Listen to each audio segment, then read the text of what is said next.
Good morning, live from New Delhi. You're watching DD India Live, India's voice to the world. I'm Shubhendu Ghosh, coming up in the next 30 minutes.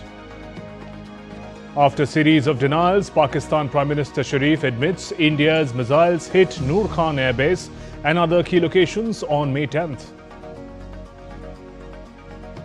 Moody's downgrades US credit rating from top level for the first time amid fears over soaring debt. White House dismisses Moody's downgrade on US credit rating. The US Supreme Court blocks Trump administration's bid to resume Venezuelan deportations. Trump slams court ruling, saying judges preventing him from fulfilling his poll promises. Ukraine calls on allies to keep pressure on Russia after Istanbul talks yield no ceasefire.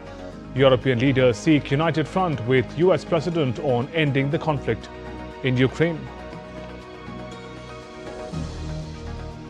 And in sports, India's Praggnanandhaa clinches Superbet Classic title, beats Maxim Vachier-Lagrave after three-way tie in Romania.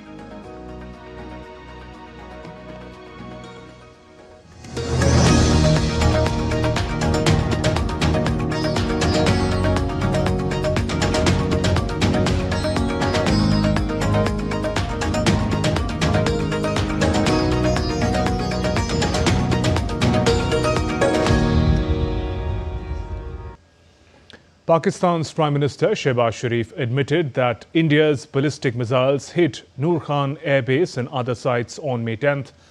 Addressing a ceremony held at Pakistan Monument on Friday, Pakistan Prime Minister Sharif said Army Chief General Asim Munir called him around 2:30 a.m. to report the strikes. Sharif mentioned the use of local technology and Chinese jets by Pakistan's Air Force, but confirmed that India's missiles hit their targets. 9 और 10 की दरमियानी रात में तकरीबन 2:30 बजे सिपह Salaar general Syed Asim Munir ने मुझे secure phone पे मुझे बताया कि वज़ीर-ए-आज़म साहब, हिंदुस्तान ने अपने बैलिस्टिक मिसाइल अभी लॉन्च किए हैं, एक नूर खान एयरपोर्ट पे गिरा है और कुछ और दूसरे इलाकों में गिरे हैं. Meanwhile, BJP leader Amit Malviya pointed to Sharif's admission and noted that such a call reveals the precision and boldness of Operation Sindoor. India launched Operation Sindoor on May 7th as a decisive military response to April 22nd Pahalgam terror attack. Indian armed forces targeted terror infrastructure in Pakistan and Pakistan-occupied Jammu and Kashmir, leading to the death of over 100 terrorists affiliated with terror outfits like Jaish-e-Mohammed, Lashkar-e-Toiba and Hizbul Mujahideen. India launched a coordinated attack and damaged the radar infrastructure, communication centers and airfields across 11 air bases in Pakistan. After this, on May 10th, an understanding of the cessation of hostilities between India and Pakistan was announced. And DD India correspondent Amritpal Singh joins us live now from Chandigarh on the phone line. Amrit, good morning. Pakistan Prime Minister taking a U-turn on strikes by India on their air bases. What are the details that you can share with us?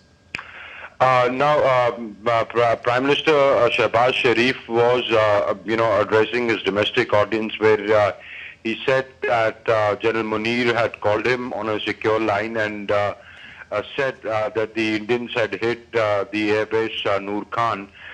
Remember, on the 10th, India had hit multiple targets inside Pakistan, ranging from Rahim Yar Khan to Noor Khan to Skardu. Here, General Munir, though, was, saying that there were military strikes which were, thwarted, and they were that the Pakistanis launched counter operations in India. But he did admit that these strikes did hit their bases, and their army chief told Shehbaz Sharif, the Prime Minister, that their airbase was hit. So in a way, it's an admission by the Pakistani Prime Minister that their air bases were hit. Earlier, Pakistan had denied the Indian claim, saying that their air bases hadn't managed, in fact, hadn't been hit and weren't damaged, and saying that these were false Indian claims. But clearly, satellite imagery shows that their AWACS systems in Noor Khan were hit, a hangar was hit, and their AWACS were damaged in that airstrike. And now this admission, though inadvertent by the Pakistan Prime Minister, shows that their own lies are being exposed, Shubhendu. Right, that point, Amrit, the information warfare and the propaganda that Pakistan extensively engaged in during and after the conflict, this particular point exposes it once again, their own version being defeated by their leader. That's right. They had claimed that they had inflicted much more damage on India than the Indian missiles and Indian drones had caused in Pakistan. As I said, that satellite image belied this claim. But now, as things unravel, the Pakistani Prime Minister admitting so clearly, their propaganda and their IW, which they used, is the leaks of that are now coming out by inadvertent admissions by their own leaders. Shubhendu. Right, Amrit. And finally, there's also an admission to extensive use of Chinese ammunition and aircraft by the Pakistan Prime Minister. That's right. But, to be fair to the Pakistanis have never denied that they used Chinese ammunition and Chinese jets. They have that in their inventory, and in that conflict, they did use that. Pakistan, unlike India, has a very insignificant share of equipment or ammunition produced within Pakistan. Their army, though, runs a military-industrial complex, but unlike India, they produce biscuits and some kind of medicines that they use at high altitudes. But beyond that, military equipment and ammunition is something that they rely on their friends to be imported inside Pakistan. Right there, Amrit. Thanks very much for joining us with those updates. Moving on, in a significant nationwide outreach effort, the 11-day-long Tiranga Yatra is underway across the country to honor the courage and sacrifice of India's armed forces, particularly in the light of the recently concluded and successful Operation Sindoor. In support of the Operation Sindoor, a Tiranga Yatra was organized in southern India's Tamil Nadu on Friday, carrying the national flag and chanting slogans like Bharat Mata Ki Jai. Participants from all walks of life paid tributes to the bravery and sacrifice of Indian soldiers.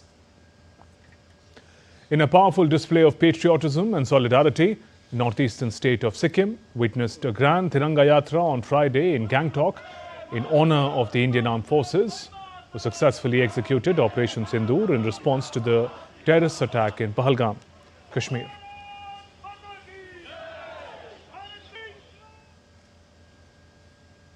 A Tiranga Yatra was organized in northwestern Indian city of Udaipur to showcase the solidarity with armed forces and patriotism. People in large numbers enthusiastically participated in Tiranga Yatra. A Tiranga Yatra was also organized in Rajasthan's Kota to celebrate the success of Operation Sindoor and to honor the courage and sacrifices of the armed forces in this operation.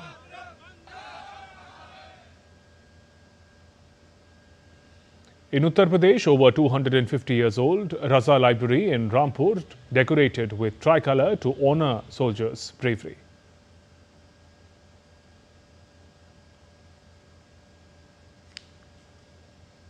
India's Home and Cooperation Minister Amit Shah will be on a two-day visit to Gujarat from Saturday. During his visit, the minister will lay foundation stones of various developmental projects in Ahmedabad, Gandhinagar and Mehsana district. Home Minister will preside over an event titled The Role of Cooperation in Developed India. organized by Gujarat State Cooperative Union at Science City in Ahmedabad on Sunday.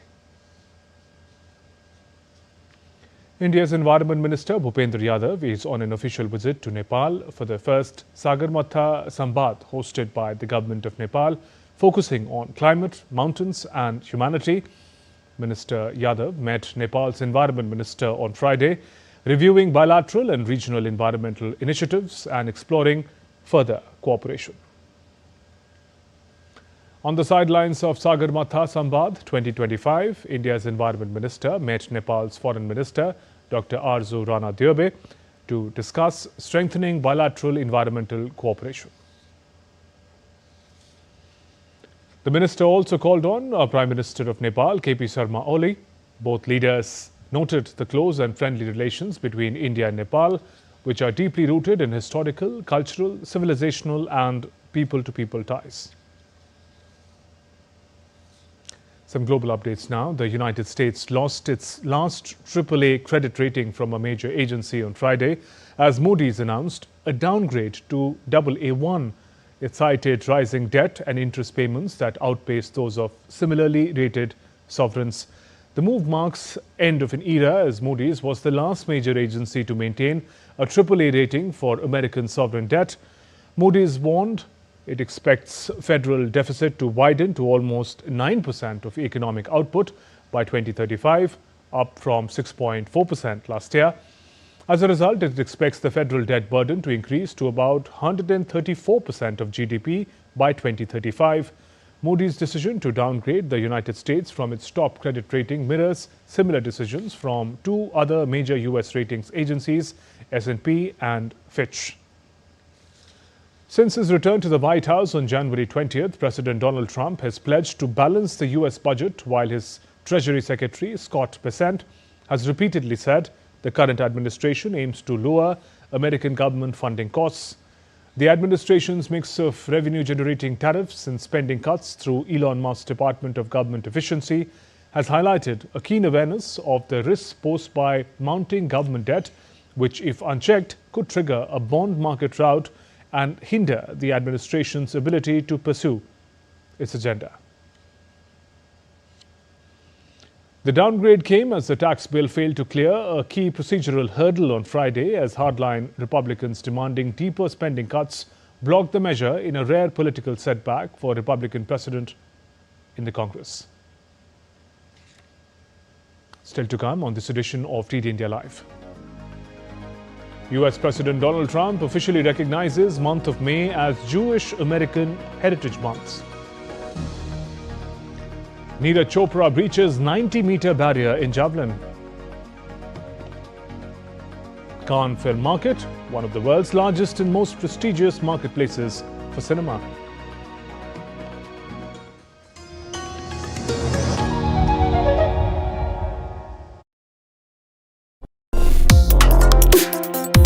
Complex issues, hidden agendas, twists and turns, strategic games.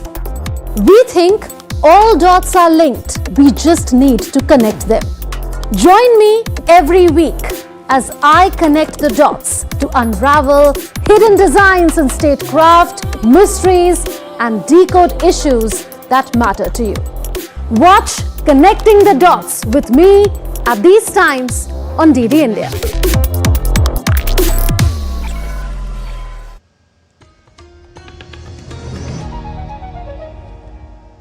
Welcome back. You're watching DD India Live. I'm Shubhendu Ghosh. The US Supreme Court on Friday upheld a block on President Trump's plan to deport Venezuelan migrants, saying his administration tried to remove them without proper legal process under a rarely used 1798 wartime laws. The justices, in a brief and unsigned opinion, granted a request by American Civil Liberties Union attorneys representing the migrants to maintain the halt on the removals for now. Due process generally requires the government to provide notice and an opportunity for a hearing before taking certain adverse actions. The Supreme Court, meanwhile, clarified the administration was free to pursue deportations under other provisions of US immigration law. The administration has accused the migrants of being members of Tren de Aragua, a criminal gang originating in Venezuelan prisons, that the State Department has designed as foreign terrorist organization. Trump has invoked the Alien Enemies Act in a bid to swiftly deport them. Trump criticized the Supreme Court's action, writing on social media, while conservative justices Samuel Alito and Clarence Thomas publicly dissented from the Friday's decision. This was the second time that Trump's actions concerning Venezuelan migrants had come before the Supreme Court in a legal dispute that has raised questions about his administration's willingness to comply with limits set by the nation's highest judicial body. Update now from Russia-Ukraine conflict. Ukraine rallied support from its Western allies on Friday after Kiev and Moscow failed to agree to a ceasefire at their first direct talks in more than 3 years. Under pressure from US President Trump to end the conflict, Ukrainian and Russian delegates met for the first time since March 2022 to discuss possible resolutions. The brief talks in Istanbul resulted in a deal to exchange 1,000 prisoners each. While Russia showed willingness to continue dialogue, Ukraine called for stronger Western sanctions if Moscow rejects Trump's proposed 30-day ceasefire. As soon as the talks ended, Ukrainian President Volodymyr Zelensky held a phone call with Trump and leaders of France, Germany, and Poland. We have to meet. He and I will meet. I think we'll solve it, or maybe not, but at least we'll know.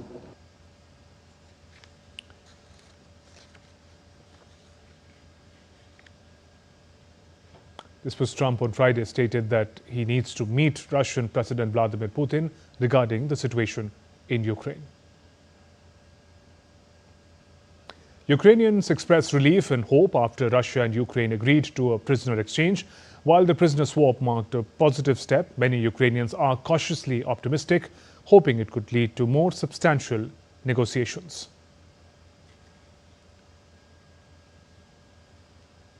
Moving on, the Israeli army released a video on Friday showing strikes on Hamas military infrastructure.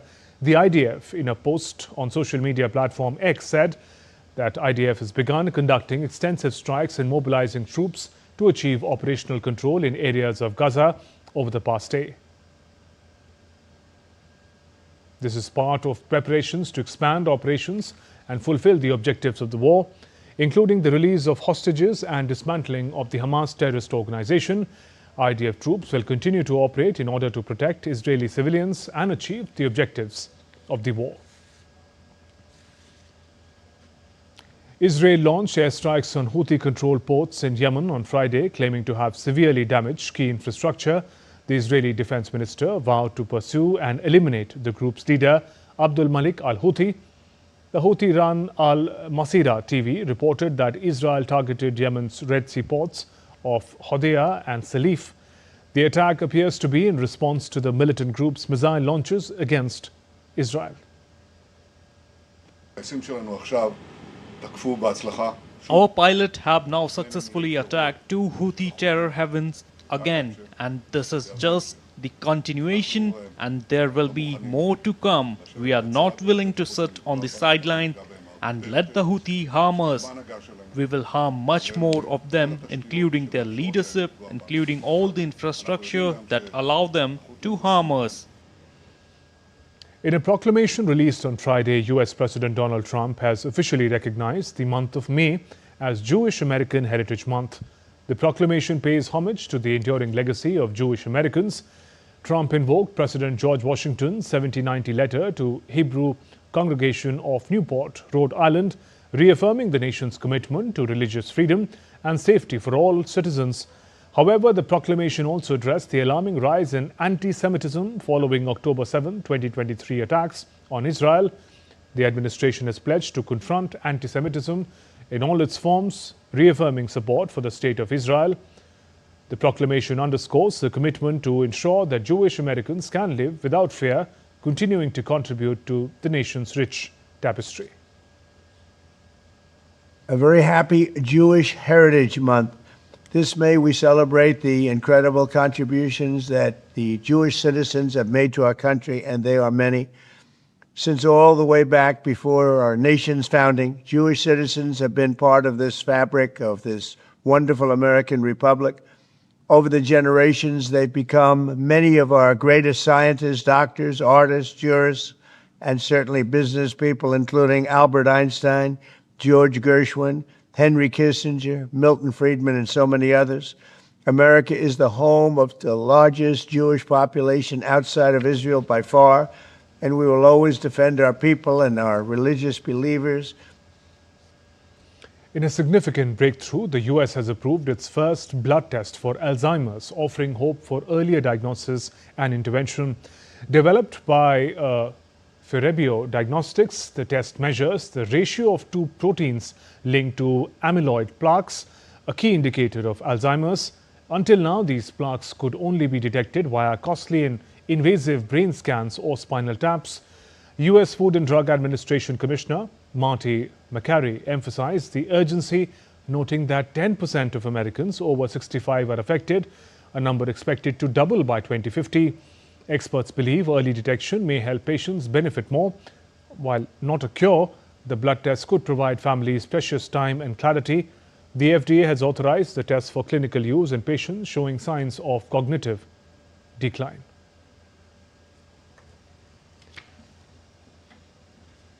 News now from the world of entertainment. At the 78th Cannes Film Festival, India is inviting international productions and official co-productions for film shooting and post-productions.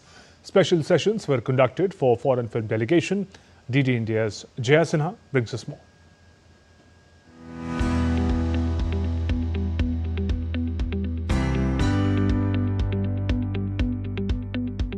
At the prestigious Cannes Film Festival, the Bharat Pavilion continues to draw global attention. A delegation of Brazilian producers and directors visited the pavilion, exploring collaboration opportunities with India's vibrant film industry. I know that we have many things, common things to explore in terms of culture and history also. So we can for sure develop projects together with India, especially trying to learn how your style, India's style, can influence Brazil in our way to shoot.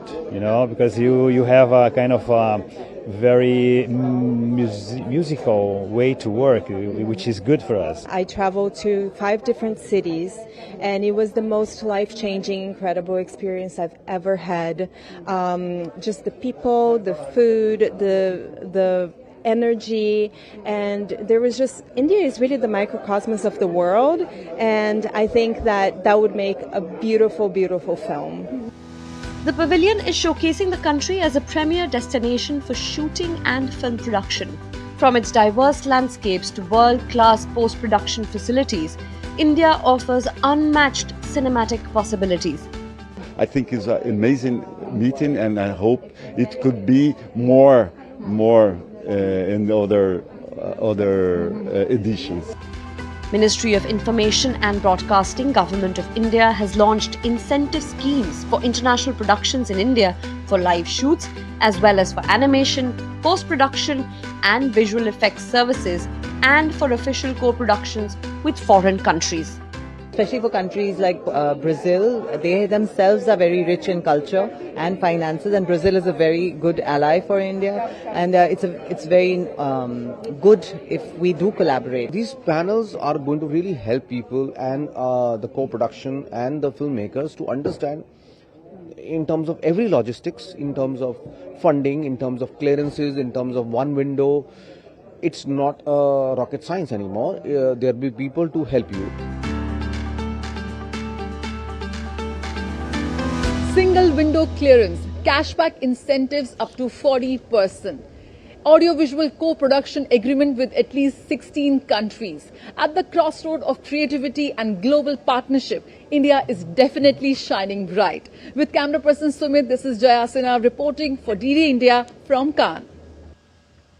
On to sports now. Let's talk about chess. India's Praggnanandhaa clinched the Superbet Classic title in Romania after edging out Maxim Vachier-Lagrave and Alzheimer Firuza in the Blitz decider in a dramatic 3-way tie-break. 18-year-old Indian Grandmaster held his nerve in the final game against Maxim, sealing a memorable win in the opening leg of the Grand Chess Tour. In the Blitz tie-breaks, the first 2 clashes, which were Praggnanandhaa versus Firuza and Vachier-Lagrave versus Firuza, ended tightly contested draws, leaving the title hanging in balance. But it was in the decisive third game that Praggnanandhaa stepped, defeating Vachier-Lagrave to win the title. India's golden boy of athletics, Neeraj Chopra, scripted history on Friday evening at the Doha Diamond League 2025, breaching the elusive 90-meter barrier in men's javelin throw for the first time in his career. The reigning world champion recorded a best throw of 90.23 meters, becoming only the 25th athlete in history to cross the prestigious mark. However, despite his personal milestone, Chopra had to settle for second place as Germany's Julian Weber stole the show with a winning throw of 91.06 meters. That's all in this edition of DD India Live. Let us know your thoughts on the news of the day. For those on the go, you can get all the latest news and updates from India and across the world on DD India mobile app. The app is available on both Android and iOS. Scan the QR code on the screen to download now. And we'll be back with more news as it breaks here on DD India. I'm Shubhendu Ghosh from all of us here in Delhi. Thanks for watching DD India Live. Namaskar.